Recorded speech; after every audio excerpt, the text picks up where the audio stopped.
पति ब्रह्मचारी।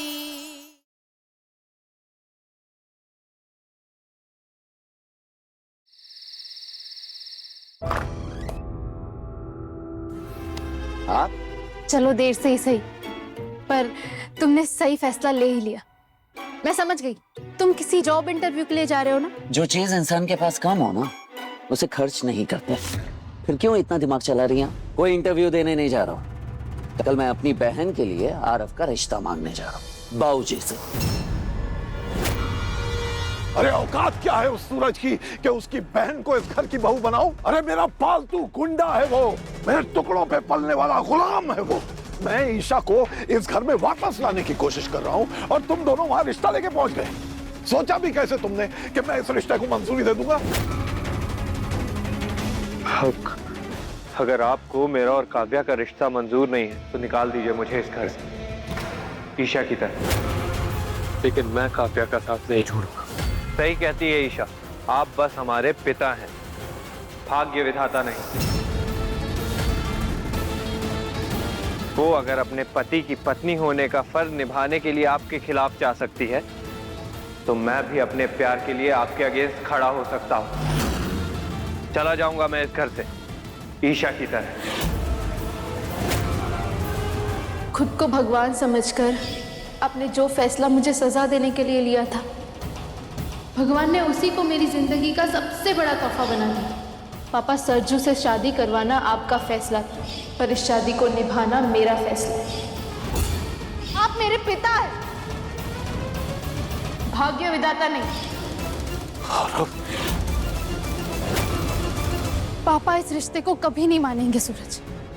उन्हें कुछ फर्क नहीं पड़ता कि उनके बच्चों की खुशी किसमें है। उनके खिलाफ जाने के बदले सिर्फ और सिर्फ सजा सुनाई जा सकती है, और कुछ भी नहीं। मुझे तुम्हें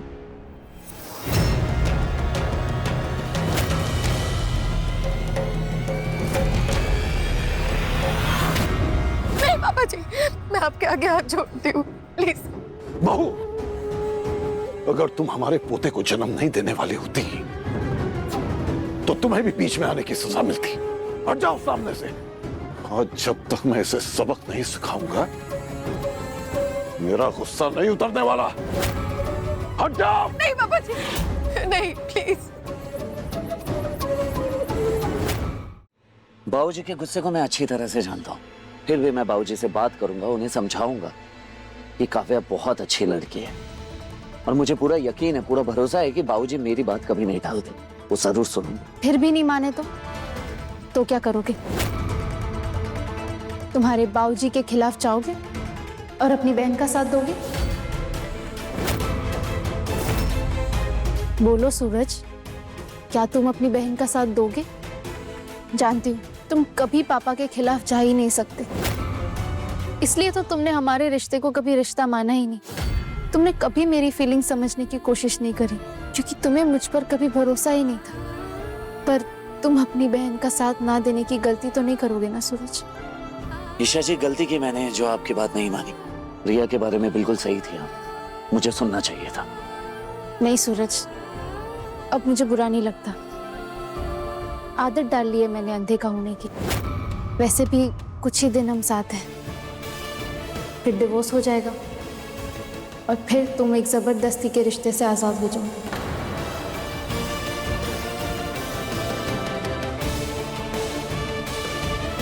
वैसे तुमने मेरे सवाल का जवाब नहीं दिया सूरज। अपनी बहन का साथ तो दोगे ना?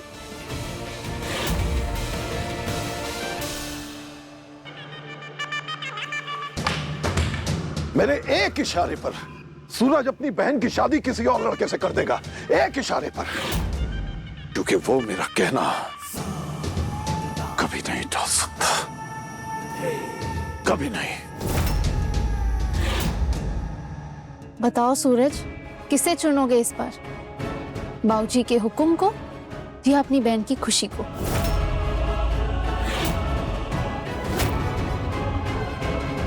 बाबूजी के हुक्म का। काव्या की खुशी के लिए मैं किसी भी इंसान का सामना कर सकता हूँ। बाबूजी मेरे भगवान है। बाबूजी को जरा सा भी अंदाजा नहीं है कि बाबूजी ने मेरे लिए क्या कुछ नहीं किया है। मैं उनके खिलाफ कभी नहीं जा सकता। सोचा था मेरे जाने से पहले कम से कम हम इस फैसले में तो एक दूसरे के साथ होंगे, पर नहीं। जैसे कहते हैं ना, ट्रेन की पटरियां साथ होकर भी एक दूसरे के साथ नहीं होती, बस वैसे ही हम इस बार भी साथ होकर भी एक दूसरे के अगेंस्ट होंगे। एक शादी तुमने अपने बाबूजी के मर्जी से की, अब एक शादी तुम्हारे बाबूजी के मर्जी के खिलाफ होगी और तुम उसे रोक भी नहीं सकते।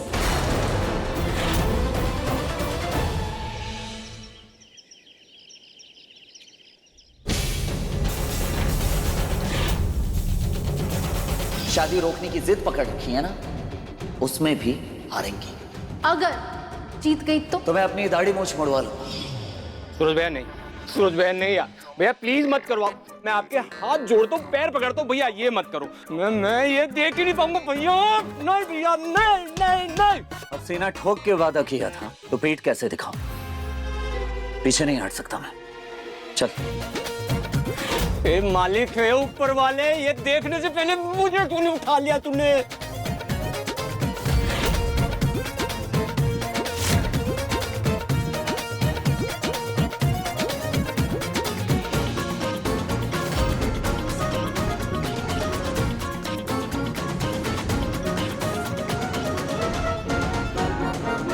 ये लो भैया, हो गया।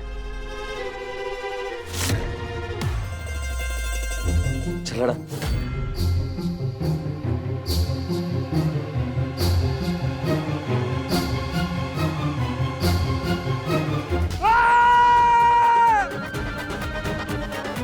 काट दिया भैया, काट दिया, सब काट दिया। दाढ़ी मूंछ सब गया, वो सारी मर्दानगी, वो सारी अकड़, वो सारा ये स्वैग सब गया भैया। अंडा चिल्ला हुआ अंडा लग रही हो, चिल्ला हुआ अंडा लग रही हो। अब आप कौन? ये ऐसे मासूम से क्यूट से गुंडे को कौन हफ्ता देगा? कोई नहीं देगा, कोई नहीं डरेगा भैया, कोई भी। और मूछे भैया, मूछे मर्दों की शान होती है, मूछे शान। और आपने अपनी शान में गुस्ताखी कर दी। गलत किया आपने भैया, बहुत गलत किया भैया आपने। मैं नहीं देख पाऊंगा ऐसा। पंडित, मर्द की शान मूछ रखने में नहीं, वचन निभाने में। वचन रखने में भैया, जो भी हो, मेरा दिल आप जितना मजबूत नहीं है भैया। मैं आपका ये चेहरा नहीं देख सकता हूँ भैया। इससे पहले कि मैं अपने हाथों से अपनी आंखें फोड़ लूं, मैं अंधा हो जाऊं। ये गमछा लो और मुंह पे ढक लो, और ये चश्मा भी।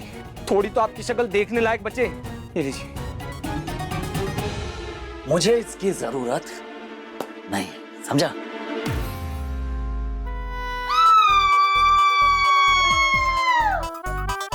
अरे ये क्या देख लिया?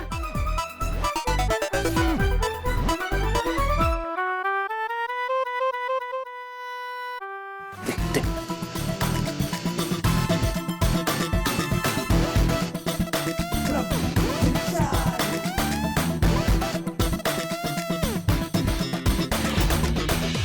और हाँ, पूरन बाबू वेट कर रहे होंगे, लेट होगा। ओए अंधे दूध। अरे भाभी,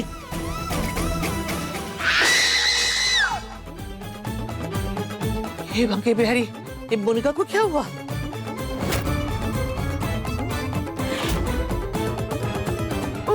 अरे बेबी, ऐसा क्यों देख लिया? सूरज,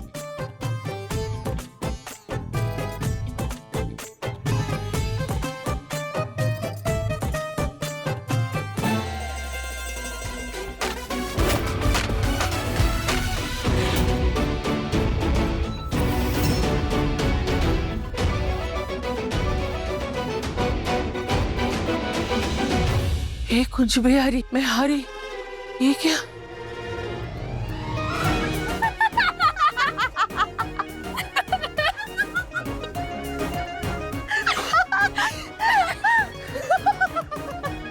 अच्छा, बड़ी हंसी आ रही है आप लोगों को? हाँ, बचपन में आप लोगों ने मुझे इस तरह नहीं देखा है जो हंस रहे हैं ही कर।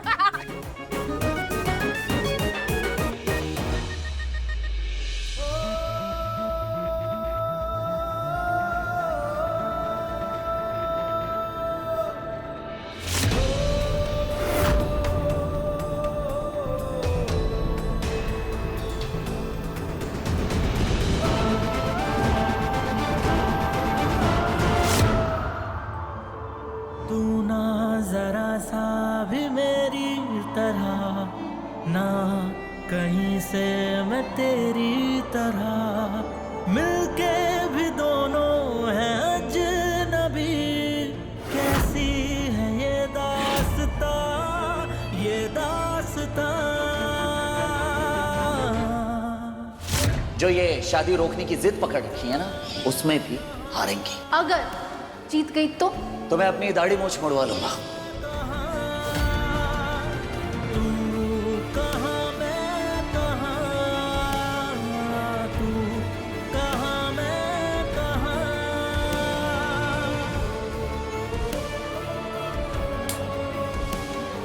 मेरी शक्ल देख के सब हंस रहे हैं, इन्हें कोई फर्क ही नहीं पड़ा।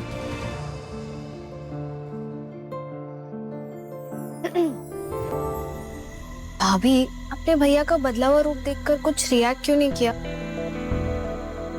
क्या हुआ? आपको भैया का क्यूट क्यूट फेस पसंद नहीं आया? पसंद? मैं तो सोच भी नहीं सकती सूरज इतना हैंडसम है। मतलब कोई इतनी अच्छी शक्ल दाढ़ी मूंछ के पीछे छुपा कर रखता है भला? सच कहूं तो मेरा दिल कर रहा था कि मैं बस उसे देखती रहूं, जैसे हम अपने फेवरेट हीरो को एक तक देखते रहते ना, बिल्कुल वैसे। मतलब तुम मेरे भाई के प्यार में पड़ ही गई ईशा। नहीं है दीदी, ऐसा कुछ भी नहीं है, बस वो गुंडे वाली शक्ल से अच्छा लग रहा है। भाभी शर्मा गई।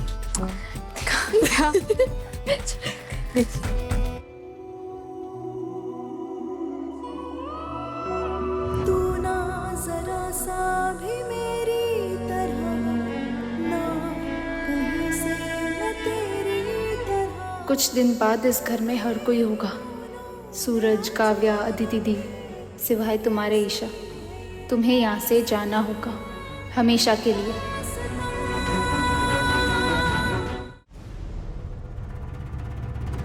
चल भाई।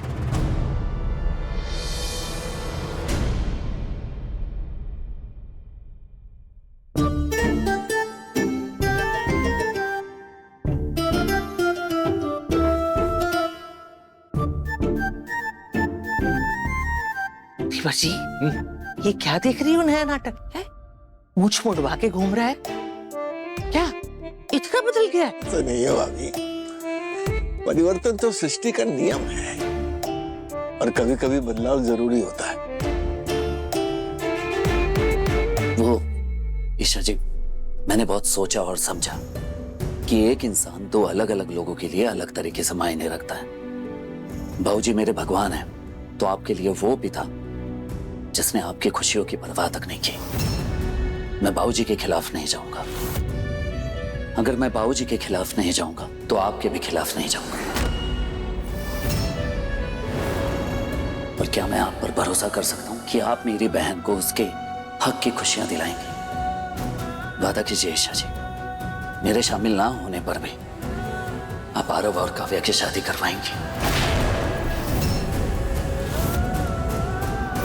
और ये जो दाढ़ी मूछ है, मैंने इसलिए नहीं हटवाई है कि मैं कोई शर्त हार गया हूं, बल्कि इसलिए हटवाई है कि आप ये समझ सके कि मुझे पूरी तरह से एहसास है कि मैंने आप पर भरोसा ना करके गलत किया।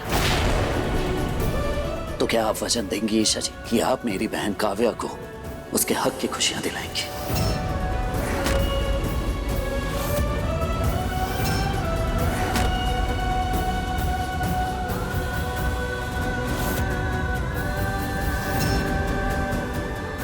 मैं वादा करती हूँ।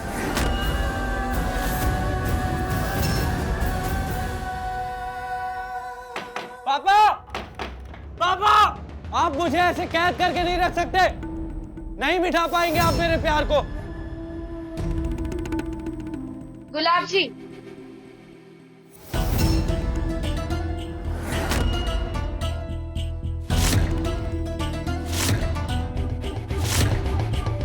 तेरी हिम्मत कैसे हुई गुलाब हवेली में कदम रखने की? अगर अपनी खैरियत चाहती है तो चुपचाप निकल जाए यहाँ से। अब यहाँ आने की हिम्मत कर सकती हूँ, अपनी बात बोले बिना जाऊंगी नहीं। इतना तो समझ गए होंगे ना? बैठिए। अरे बैठिए बैठिए, हो सकता है बात आपके फायदे की निकल आए। देखो लड़की, आप मुझे ऐसे कैद करके काव्या से दूर नहीं कर पाएंगे। दरवाजा खोलिए। लगता है आपने अपने बेटे को प्यार करने की सजा देने में कोई कसर नहीं छोड़ी। जो भी गुलाब सिंह के खिलाफ जाने की जुर्रत करता है उसे सजा जरूर लगती है, इसीलिए समझा रहा हूं चुपचाप निकल जाओ यहाँ से। चलो। सजा? सजा देने का मतलब तब बनता है जब उस सजा से सबक सीखा जाए, ना कि उस सजा को आजादी का रास्ता बना लिया जाए। आप अपनी बेटी को ऑलरेडी खो चुके हैं, कहीं आपकी ये सख्ती से आपका बेटा आपसे दूर ना हो जाए। गुलाब सिंह के आगे आज तक तेरी माँ की हिम्मत नहीं हुई है नजर उठाने की, और तू चलिए मुझे ज्ञान देने। अपनी हद में रहे लड़की। मेरी माँ तो यहाँ पर नौकरानी थी। पर ईशा भाभी, वो तो आपकी बेटी है ना, आपका अपना खून। पूरी दुनिया के सामने उन्होंने आपके गुरूर को मसल के रख दिया और आप कुछ नहीं कर पाए। बकवास बंद कर लड़की, और सीधी तरह से बता कि तू यहाँ क्यों आई है। सिर्फ ये बताने कि आपकी बेटी तो आपके हाथ से निकल चुकी है, पर अपने बेटे को खोने से आप अब भी रोक सकते हैं।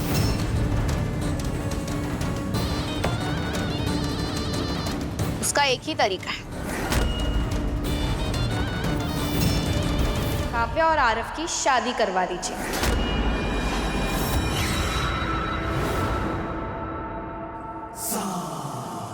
गुलाब सिंह के सामने खड़े होने तक की औकात नहीं है और आई है बड़ी सीख देने। तू चाहती है कि मैं तेरे कहने पर अपने बेटे की शादी तुम गरीबों के घर कर दूं?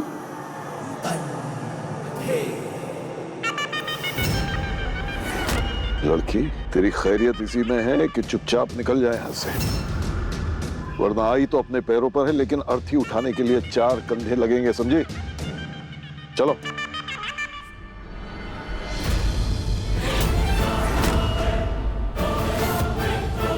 मैं तो वैसे ही बर्बाद हो चुकी हूँ, जान चली भी गई ना, कोई परवाह नहीं।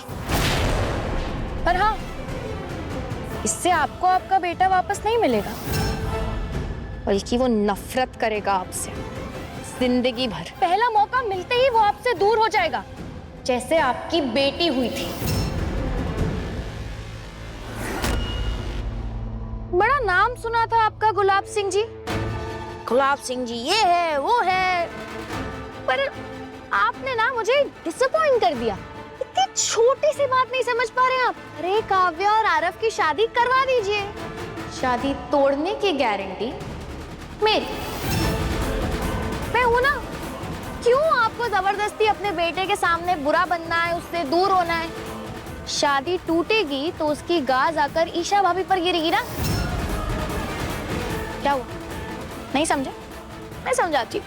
सूरज भैया अपनी भोली भाली बहन का घर उजड़ता हुआ देख ही नहीं पाएंगे, फिर सूरज भैया और आरव दोनों का भरोसा ईशा भाभी पर से उठ जाएगा। मजबूत कड़ियां टूटकर कमजोर हो जाएंगी और ईशा भाभी अकेली रह जाएगी। इससे आपको आपके बेटा बेटी वापस मिल जाएंगे और मुझे मिलेगा मेरा बदला। और अगर मेरी चाल फेल हुई तो यही आपकी बंदूक, यही मेरा माथा, दाग दीजिएगा गोली।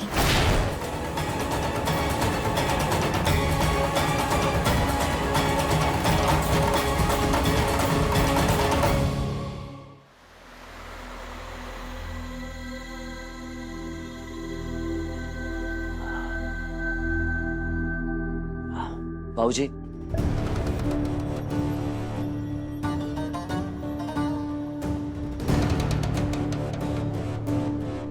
सरजू, क्या लग रहा है? ये तेरा नया अवतार देख के तो मैं अचंभित हो गया भाई। आजा आजा, बहुत अच्छा लग रहा है, आजा।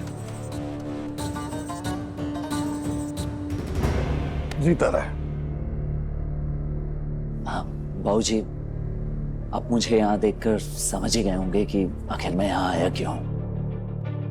अपनी बहन का रिश्ता जोड़ने आया है मेरे बेटे के साथ, है ना? हाँ बाबूजी, लेकिन अगर आपको कोई एतराज ना हो, सिर्फ तभी।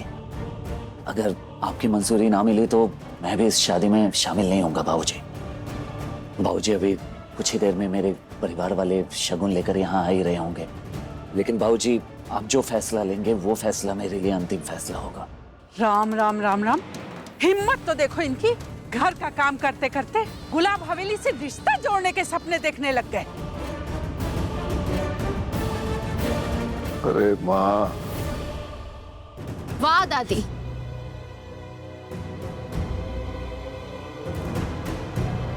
आप लोगों ने मेरा रिश्ता इस परिवार से जोड़ा था, सूरज को मेरा पति बनाकर, तो रिश्तेदार को तो बराबरी का स्थान देना चाहिए ना, पर आप दोनों ने उसे ही नीचे घुटनों पर बैठा दिया।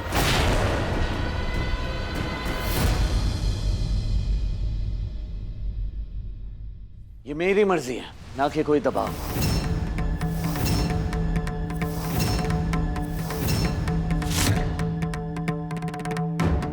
वैसे पापा, मुझे यहाँ देखकर आपको शौक लग रहा होगा ना, पर मेरे भाई का रिश्ता है, बहन को तो आना ही था।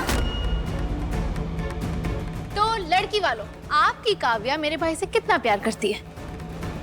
बहुत ज्यादा। और ऐसे प्यार करने वालों को अलग नहीं होना चाहिए।